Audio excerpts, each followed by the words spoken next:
Volant z Audi RS jsem párkrát v ruce držel.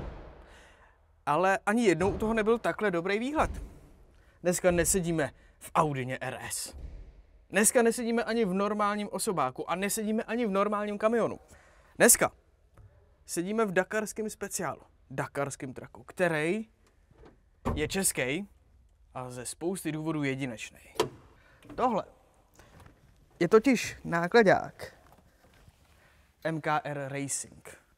Nákladák, který kromě toho, že má obří šestiválec s turbem, je taky hybrid.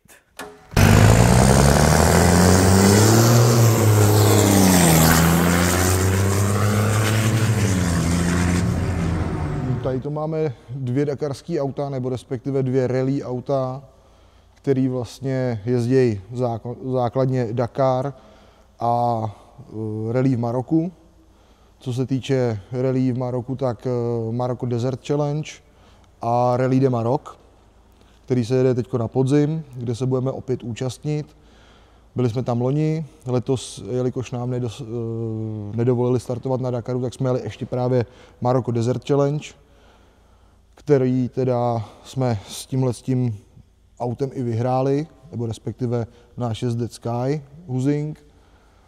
A Gerd Husing s tím druhým autem vlastně dojel čtvrtý kvůli pár technickým problémům, kdy vlastně jednu etapu nedojeli, takže se tam nasčítali nějaký hodiny, ale i tak dokázal vlastně poslední etapu vyhrát a celý Maroko Desert Challenge bylo jenom o těch dvou, protože 5 z 8 etap vyhrál Kai a 3 vyhrál Gerd.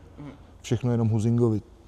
Jinak jsou to auta naší výroby, není to vlastně víceméně, je tam znáček Renaultu, ano, je tam Renaultu, kabiny jsou od Renaultu na obou dvou autech, jsou tam motory od Renaultu, ale vlastně všechen ostatní materiál, všechny díly jsou poskládaný, vyrobený tady u nás ve Chvalíně, v MKR-ku, kdy vlastně i rám je vyrobený tady. Není to rám, který by byl na žádný z jiných aut. Jsou to vlastně všechno čistě vlastně prototypové auta. Oba dva jsou hybridy, s tím, že teda teď momentálně budeme ještě měnit ty hybridní pohony, ale jsou to hybridy, kdy hybrid je tam vlastně jako pomocná síla v těch krajních mezích a pomáhá vlastně v těch dunách, kdy ostatní už motorově nezvládají, tak tam je nápomocná síla v podobě elektromotoru. Ty jsi mluvil o Maroku, ano. Ale letos vás nebude čekat jenom Maroko. Letos nás bude čekat jenom Maroko, protože Dakar se jede až příští rok v lednu. Takže ano, příští rok v lednu by nás měl čekat opět znova Dakar, kde by měly nastoupit v obě dvě tyhle auta.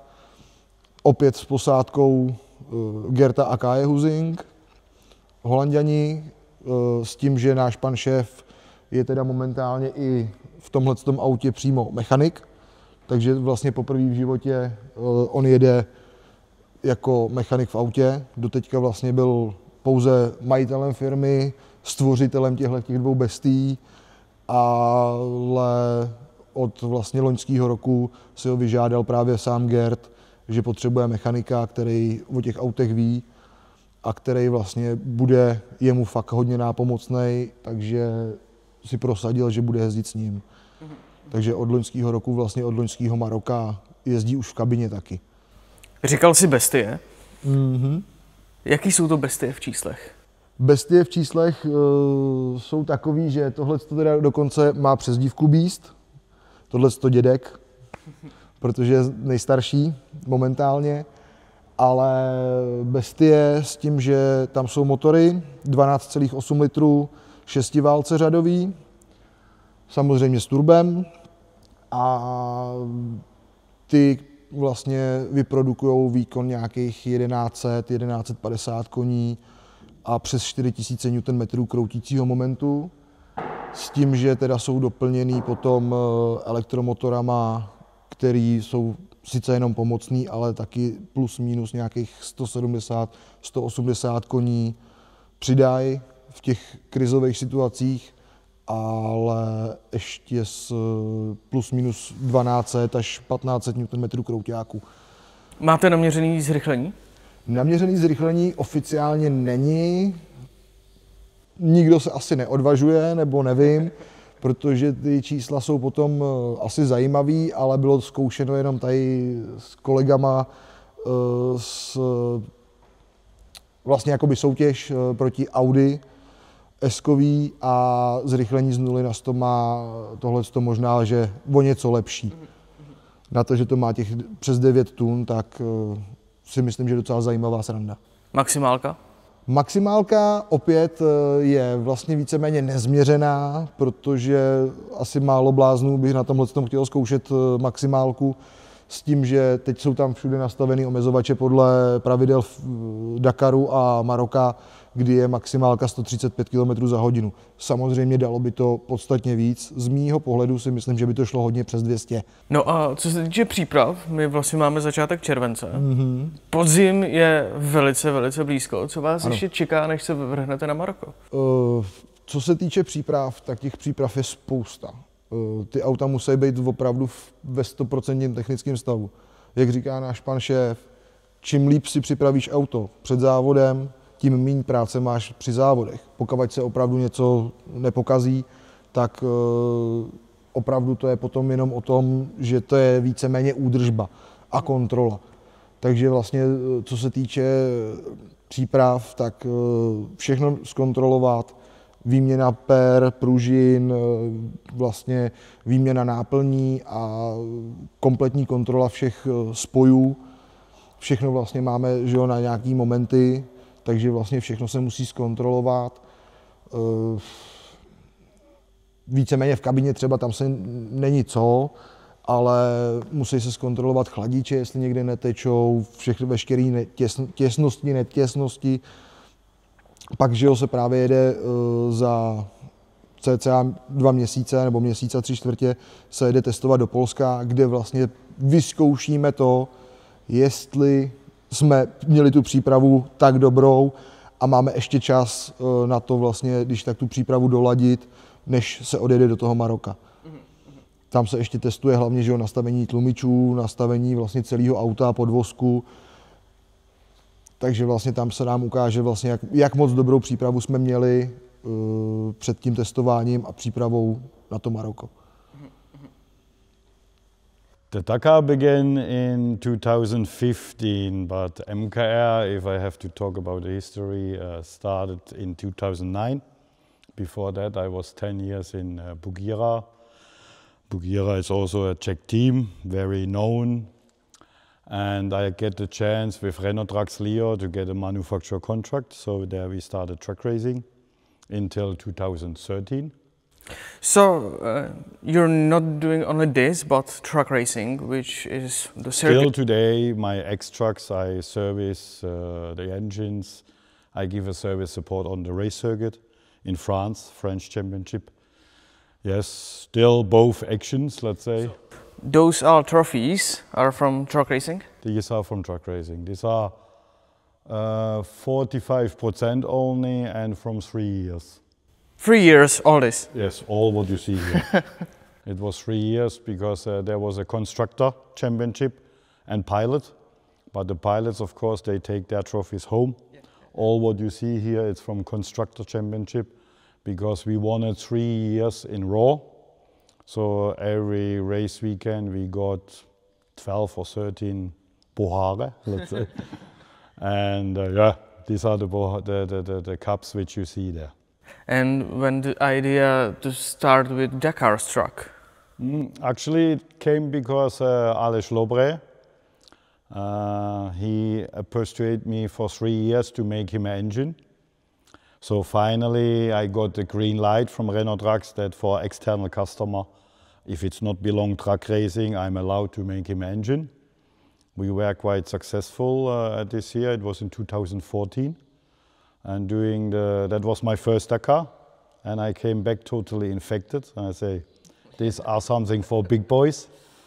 And doing the Dakar, I met Pascal de Baan, Martin van der Brink, which had a contract with Mahmoud Radesport, that's Dutch guys. Yeah, I came back, I showed them MKR, which at this time was still in Schidowice.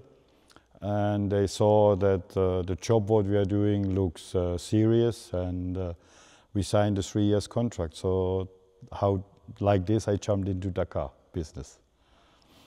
Made the classical diesel trucks until 2019, so it means from 15 to 19. Then came the idea, also the organization, everything goes more environment friendly, more and more, even the governments around the world, they push more direction, electric mobility and hybrid variation and so on. So that's why this logo is green? That's why this logo is green, yes. Because even the organization said, okay, the future is there. We need also to go that direction. You're free to develop with alternative energies. So MKR decided with the customer, with Gerd Husing and Riwald at this time, to go this direction, and we start developing a hybrid. We presented in 2019 the first hybrid in the world, present at Dakar, and was a good function. And during the last 5 years, we developed more efficient, better, and more powerful as well. And we are still there today. Unfortunately, the FIA jumped in, and that was the reason why last Dakar we was not allowed to go. And it's still today a big discussion, and we will see. Our ambition is to continue this technology, which is also connected to not little costs, because everything what's battery technology, cooling system, electric, you can buy a little house from that, let's say, what is just on the... It seems kind of stupid that everyone wants to go green, more environmental friendly, and FIA says, we don't know how to handle it, don't go. No, it's about the rules, how to say. All the hybrid trucks which MKR developed, it's based on the R100, which is road-going certification. So even all the trucks have a road homologation. And for example, any electric car or whatever have the same safety like we have in the trucks. But for FIA, this is not enough. There needs to be implemented things which today not even existing on the market. And when you need to develop something especially for that, a private team cannot handle that. A manufacturer maybe yes, but not a private team as MKR. So one of those things was the casing, which should hold 35 Gs. 35. 35 Gs, that's one of the things which we have made a test box, we have made several tests already. It's not the end, let's say, it's still in testing procedure, but 70% of the needed tests we fulfilled. But it came much more into details which are much more complicated about the isolation system, which any car have one system. We need to apply in this car 3 systems. But when you have more than one, they are interrupting each other, so it means you have always an error, alert. So it's in a difficult situation, and even the ASO sees that. That's a good point, the Dakar organization. And at the moment it's a big discussion if ASO will the truck category again separate from FIA. In this case we can again run with the same technology from 2019 until 24. If it stays under FIA, I'm almost sure we are forced to take the hybrid out. So it means we go back to the last century. Yeah. Makes total sense. But we should be looking forward to seeing you at the Dakar 2026. This is our aim, and even you see we are testing, now we go in 4 weeks time, we go to Poland for 2 days test, we go to Morocco.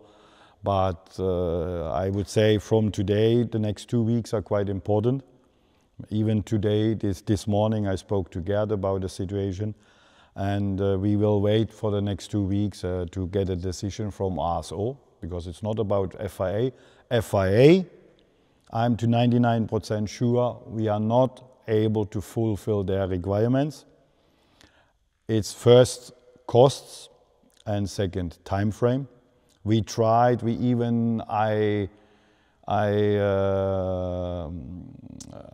say, an external company was in charge, which I pay for, to solve the battery internal structure, the safety, this, which the FIA requires. And this was now a research on the market from almost 2 months.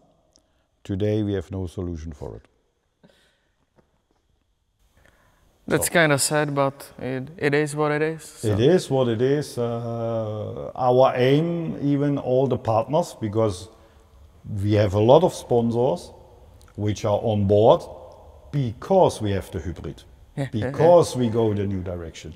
Because you are the one who's pushing this technology. Exact. And they are even struggling to continue, which I understand.